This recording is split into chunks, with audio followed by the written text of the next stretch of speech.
수중에서의 놀라운 지구력으로 유명한 여러 부족들, 몸속에서 금속실이 자라는 한 여성, 그리고 현대의 모든 예를 무너뜨리는 고대 의식들. 오늘 우리는 오직 인도네시아에서만 존재하는 15가지 금기와 현상을 탐험한다. 인도네시아에는 20년 넘게 과학자들을 당황하게 만든 미스터리가 있다. 노르시라는 이름이 한 여성은 믿기 힘든 기이한 상태를 겪고 있다고 전해진다. 그녀의 몸속에서 금속실이 자라나는 것이다. 현지 보고에 따르면 이 현상은 그녀가 대학생이던 시절 20여 년 전부터 시작됐다. 처음 발견한 것은 목욕 중이었고 그 후로 점점 더 많이 나타났으며 일부는 길이가 10에서 20cm에 이르렀다고 한다. 이 상태로 사는 것은 극도로 힘들었고 조심스럽게 움직여야 했으며 옷을 입는 것조차 고통스러웠다. 그녀의 언니들이 금속실을 잘라냈지만 그것들은 항상 다시 자라났다. 엑스레이 사진에는 몸속에 수십 개의 금속실이 보였고 일부는 시간이 지나며 이동하는 것처럼 보였다. 의사들이 자석으로 위치를 확인했지만 의학적 조사는 여전히 설명을 찾지 못했다. 전문가들은 인간의 몸이 스스로 금속을 만들어낼 수 없다고 지적한다. 하지만 이것은 인도네시아의 미스터리의 시작에 불과하다.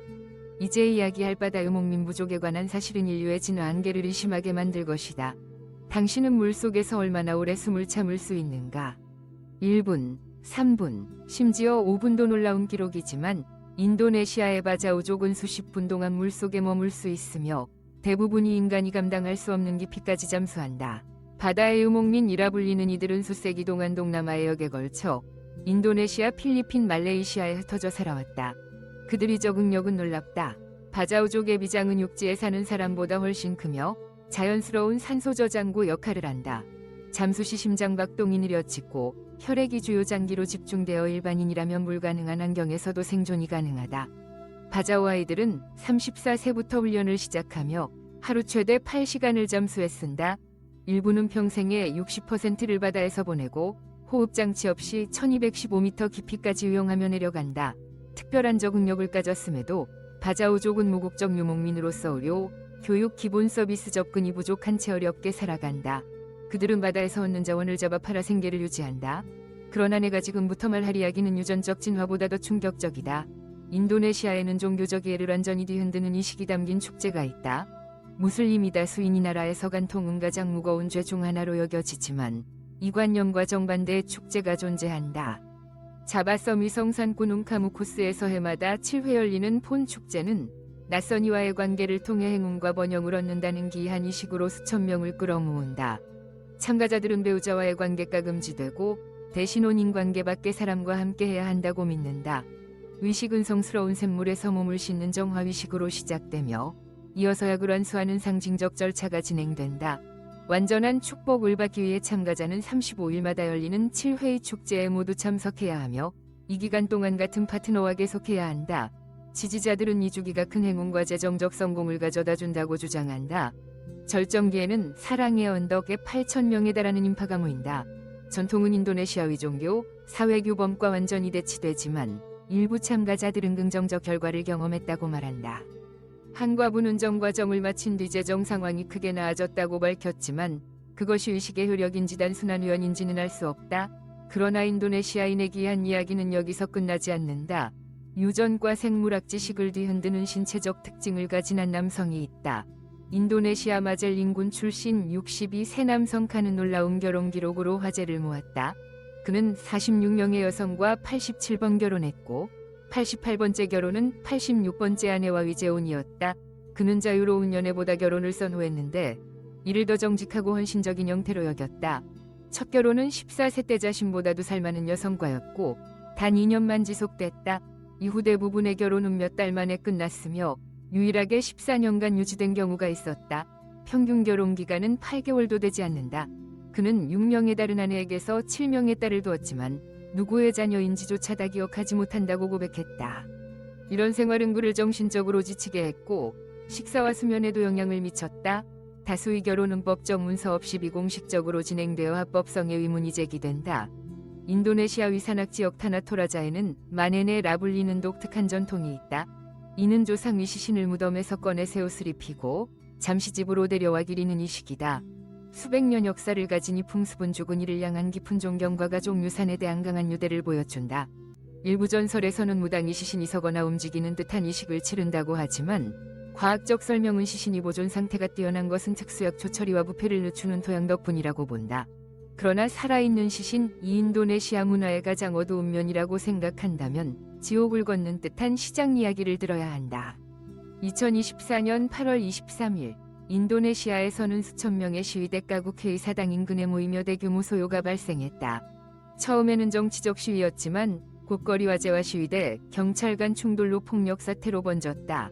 경찰은 최루탄과 물대포를 사용했고 일부 시위대는 이 사당 진입을 시도하며 울타리를 부쉈다. 시위는 8월 20일 법원이 30세 미만 후보 이주지사 출마를 불허한 판결에서 촉발됐다. 이는 조코 위도도 대통령의 29세 아들 카상판카라비 중부자바주지사 선거에 출마하지 못하게 만들었고 많은 이들이 이를 위도도 가문의 정치왕조 공고화와 연관지었다. 또 그는 국방장관 프라보워 수비안토를 지지한다는 의혹도 받았다. 민심의 분노는 민주주의 후퇴와 권력 가문의 영향력 확대에 대한 더 넓은 우려를 반영했다. 이번 소요는 인도네시아 민주주의 제도와 정치적 압박에 대한 저항 능력에 의문을 던졌다. 인도네시아는 동남아시아에서 가장 엄격한 도박금지법 중 하나를 시행하고 있다. 카지노, 복권, 스포츠 베팅은 물론 친구끼리 돈을 걸고 하는 카드놀이까지 모든 형태의 도박이 금지된다. 이를 위반하면 무거운 벌금에 처해질 수 있으며 외국인의 경우 추방당할 수도 있다. 이러한 법률은 깊이 뿌리 내린 문화적, 종교적 가치를 반영한다. 특히 신앙심이 깊은 무슬림 다수의 인도네시아인들은 도박을 게으름이나 부패와 연결된 비도덕적인 행위로 본다. 정부는 의심되는 시설에 대한 정기적인 급습을 통해 이러한 규제를 적극적으로 집행한다. 관광객이라고 해서 예외는 없으며 다른 나라에서 무해하게 여겨지는 소규모 내기조차 형사고발로 이어질 수 있다. 이러한 접근 방식은 관광 수익을 높이기 위해 도박을 장려하는 주변 국가들과 완전히 대조된다. 인도네시아는 경제적 이익보다 종교와 문화 원칙을 우선시하며 의도적으로 이러한 수익원을 거부한다. 그러나 도박은 인도네시아에서 종교의 영향을 강하게 받는 법체계의 한 부분일 뿐이다. 식품에 관한 제한은 생활과 문화적 관습 전반에 더 큰 변화를 가져왔다. 인도네시아는 세계에서 가장 광범위한 돼지고기 섭취 금지령 중 하나를 시행하고 있으며 이는 식당 메뉴, 사육 방식, 식품무역 정책에 영향을 미친다. 이러한 금지령은 돼지고기를 부정하게 보는 이슬람 의식이 규정에서 비롯된다. 이 금지는 전통뿐 아니라 종교학자들의 생물학적, 행동학적 주장으로도 강화된다. 학자들에 따르면 돼지는 소나 양보다 훨씬 빠르게 음식을 소화하며 이로 인해 더 많은 독소가 곱기에 남을 수 있다. 또한 돼지는 땀샘이 없어 독소가 지방과 근육에 축적되며 돼지의 습성이 도덕적 가치에 부합하지 않는다고 본다. 이러한 원칙은 국가 정책에 직접적인 영향을 미친다. 경제적 이익이 있을 수 있음에도 불구하고 인도네시아 위 많은 지역에서 대규모 돼지 사육은 제한된다. 이는 비무슬림 공동체와 국제 관광객들에게 영향을 미치며 이들은 돼지고기가 거의 등장하지 않는 음식 문화에 적응해야 한다. 식당, 식품 공급업체, 글로벌 기업들은 국제 돼지고기 시장에 참여할 수 있는 이익보다 종교와 문화 원칙을 우선시하며 메뉴와 제품 의 규정에 맞게 조정해야 한다. 그러나 인도네시아는 특정 활동에 대해 엄격한 제한을 유지하면서도 세계에서 가장 장엄한 종교 건축물들을 보유하고 있어 금지와 찬미 사이에 흥미로운 대조를 이룬다. 인도네시아 북부의 탐모안 시장은 독특한 음식 문화적 금방식으로 유명하다. 일반적인 농산물 향신료만 파는 시장과 달리 이곳에서는 다른 문화권에서는 거의 소비되지 않는 고기, 팍쥐, 뱀, 그리고 경우에 따라 개와 고양이 고기를 다른 고기와 함께 진열해 판매한다. 이 시장은 주로 미나하사족 공동체를 대상으로 하며 이들은 건강과 전통에 관한 문화적 믿음을 바탕으로 한식 문화를 수세대에 걸쳐 지켜왔다. 동물 대부분은 인근 숲에서 사냥되며 판매자는 지역사회가 전해온 조리법과 식품안전 지식을 따른다. 시장은 토요일에 가장 붐비며 한때 지역 음식 전통을 체험하려는 관광객들에게 여행정보 사이트에 소개되기도 했다. 이러한 시장의 존재는 식단과 동물 권리에 대한 문화적 관점 차이를 둘러싼 논쟁을 자주 불러일으키며 세계적 시각과 오래된 지역관 습관의 대조를 보여준다. 하지만 인도네시아의 자연현상과의 연관성은 문화적 관습을 훨씬 넘어선다. 이 나라의 특별한 지질학적 위치는 인류 역사 자체를 형성한 심각한 재난들을 만들어냈다. 인도네시아의 하네탄 섬에는 아시아적인 얼굴에 눈에 띄는 푸른 눈을 가진 부족이 산다. 빈섬매 민족은 세계에서 가장 독특한 유전적 특징을 지닌 공동체 중 하나로 꼽힌다. 이는 혼혈로 인한 것이 아니라 세대를 거쳐 내려온 위기 유전자 돌연변이에서 비롯된 것이다. 섬의 면적은 약 4,400이며 인구는 약 45만 명이다.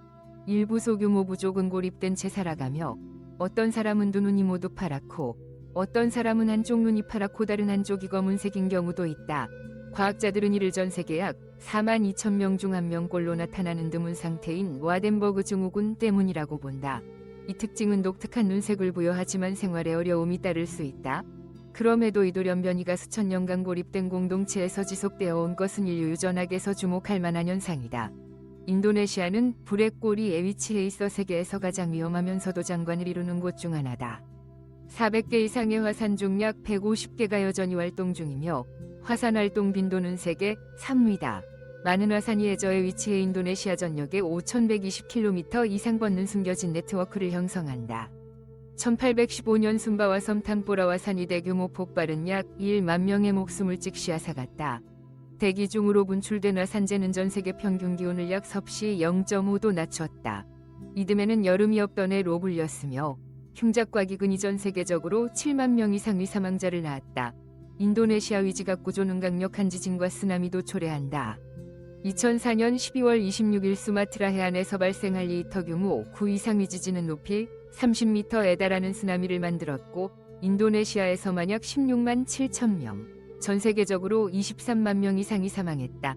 그러나 이러한 지질 활동은 토지를 비옥하게 만들어 농업을 돕고 세계 최대 칼데라 호수인 토바 호수처럼 수만 년 전 화산 폭발로 형성된 경이로운 자연을 만들어냈다. 하지만 인도네시아 위자현미는 지질학적 현상에만 국한되지 않는다. 이 나라는 마치 전설 속에서만 존재할 것 같은 신비로운 생물들의 서식지이기도 하다. 인도네시아는 세계에서 가장 큰 궁도 국가로 알려져 있지만 섬이 개수로는 기록을 보유하고 있지 않다. 2025년 중반 기준 스웨덴이 약 26만 7,570개의 섬으로 1위를 차지하고 있으며 그 뒤를 노르웨이 23만 9,057개와 핀란드 17만 8,947개가 잇고 있다. 인도네시아는 약 17,540개의 섬을 보유해 전 세계에서 6위를 기록한다. 섬의 수는 적더라도 인도네시아는 규모와 다양성 면에서 특별하다. 수마트라는 약 47만 3천에 달하며 약 6천만 명이 거주해 세계에서 5번째로 인구가 많은 섬이다. 자바섬은 약 13만 2,600위 면적의 2024년 중반 기준 약 1억 5,700만 명이 살고 있어 인도네시아 전체 인구의 약 56%를 차지한다. 자바섬에 위치한 수도 자카르타는 2025년 기준 인구가 약 1,067만 8천 명에서 1,163만 4천 명으로 추정되며 면적은 약 661이다. 발리섬은 약 5,780 규모로 인도네시아의 관광과 영적 중심지로 자리 잡고 있으며 타나롭과 울루와투 같은 상징적인 사원은 매년 수백만 명의 관광객을 끌어들인다. 하지만 지금부터 이야기할 의식은 이 모든 이야기들을 한순간에 가볍게 만들어버릴 만큼 섬뜩하고 강렬하다. 인도네시아는 지구상에서 유일하게 코모도 왕도마뱀이 서식하는 나라다. 세계에서 가장 큰 도마뱀이니 포식자는 몇몇 섬에만 살며 길이 최대 3m, 무게 약 150kg에 달한다. 시속 20km로 달릴 수 있고 물속 4에서 5m까지 잠수하며 나무도 탈 수 있는 뛰어난 사냥꾼이다. 1980년에 설립된 코모도 국립공원은 이들을 보호하기 위해 만들어졌으며 지금은 다양한 생태계를 보존하고 있지만 여전히 코모도 왕도마뱀이 가장 유명한 스타다. 그들의 사냥 방식은 매우 효율적인데 마비시키는 독과 수많은 위험한 박테리아가 섞인 침을 사용한다. 주로 가만히 숨어 있다가 사슴, 물소, 멧돼지 같은 먹잇감이 접근하면 순식간에 공격한다. 사람을 공격한 사례도 드물게 있어 관광객을 위한 엄격한 안전 규정이 마련돼 있다. 주목할 점은 암컷 코모도 왕도마뱀이 수컷 없이 단독으로 번식할 수 있는 능력을 가졌다는 것이다. 이들은 사바나와 쏘림지대 같은 덥고 건조한 환경에서 건강하게 살며 주로 낮에 활동한다. 자바 중부에 위치한 보로부두르 사원은 세계에서 가장 큰 불교 사원으로 8에서 9세기 사일랜드라 왕조 시기에 건설되었다. 오늘날 인도네시아에서 불교 인구는 1%도 되지 않지만 이 사원은 국가에서 가장 중요한 문화유산 중 하나로 1991년 유네스코 세계문화유산으로 등재됐다. 9층의 계단식 피라미드 구조로 이루어져 있으며 불교의 우주관을 상징한다. 내부에는 2672개의 부조와 504개의 불상이 있으며 최상층의 72개 불상은 작은 탑 속에 자리하고 있다. 이 건축물은 여러 세대 위장인들이 약 100년에 걸쳐 완성한 것으로 추정된다. 불교 왕국의 쇠퇴 이후 약 10세기 동안 방치되었다가 1814년 네덜란드 식민 시절에 재발견되었다. 울창한 밀림과 화산재가 이 사원을 덮어 숨겼지만 동시에 보존하는 역할도 했다. 1970년대에 인도네시아와 유네스코는 12년에 걸친 복원 프로젝트를 진행했으며 600명 이상의 전문가와 약 670억 원의 예산이 투입돼 현재의 모습을 되찾았다. 오늘날 보로부두르는 인도네시아에서 가장 많은 방문객이 찾는 명소 중 하나이자 이 나라의 풍부한 다문화유산을 보여주는 상징이다. 그러나 인도네시아의 매력은 종교, 문화적 다양성뿐 아니라 지구상에서 드물게 나타나는 지리적 특성에서도 찾을 수 있다. 인도네시아는 세계에서 단 14개국만이 보유한 적도 통과국 중 하나로 영토 일부가 북반구와 남반구에 걸쳐 있다. 적도는 수마트라, 보르네오, 술라웨시 같은 주요 섬을 가로지른다. 가장 유명한 적도 지점은 서칼리만탄 주의 폰티아나크로 세계에서 유일하게 적도 위에 건설된 도시다. 면적은 약 118, 인구는 약 67만 명이다. 1928년 네덜란드 탐험가들이 처음 세운 폰티아낙 적도 기념비는 1991년에 확장되었다. 매년 3월과 9월에 춘분 추분 때면 태양이 적도 정중앙에 위치해 잠시 동안 모든 사물이 그림자를 만들지 않는다. 이 현상을 직접 보려는 관광객들이 몰려든다. 적도 위에서의 생활은 인도네시아 기후에도 뚜렷한 영향을 미친다. 연중 낮길이가 거의 변하지 않으며 안정적인 태양 에너지가 세계에서 가장 다양한 생태계를 가진 열대우림을 키운다. 이 지리적 위치 덕분에 인도네시아는 아시아와 오세아니아 그리고 태평양과 인도양을 잇는 문화, 지리적 교차로 역할을 해왔다. 우리가 방금 살펴본 15가지 인도네시아의 비밀은 이 나라를 세계에서 가장 매혹적이고 복합적인 국가 중 하나로 만드는 수많은 이유 중 일부에 불과하다. 각 이야기마다 답보다 더 많은 질문이 뒤따르며 이 거대한 군도의 표면 아래에는 아직도 셀 수 없이 많은 미스터리가 숨어 있다. 만약 오늘이 인도네시아 이야기가 흥미롭고 놀라웠다면 채널을 구독하고 전 세계에 더 많은 귀한 이야기들을 만나보길 바란다. 그리고 어떤 비밀이 가장 인상 깊었는지 댓글로 남기거나 인도네시아에서 들어본 또 다른 흥미로운 현상이 있다면 함께 나눠주길 바란다. 오늘 영상이 마음에 들었다면 좋아요를 눌러주고 더 흥미로운 영상을 놓치지 않으려면 구독 버튼도 잊지 말자. 여러분이 응원은 우리에게 큰 힘이 된다. 시청해주셔서 감사하며 다음 영상에서 다시 만나자.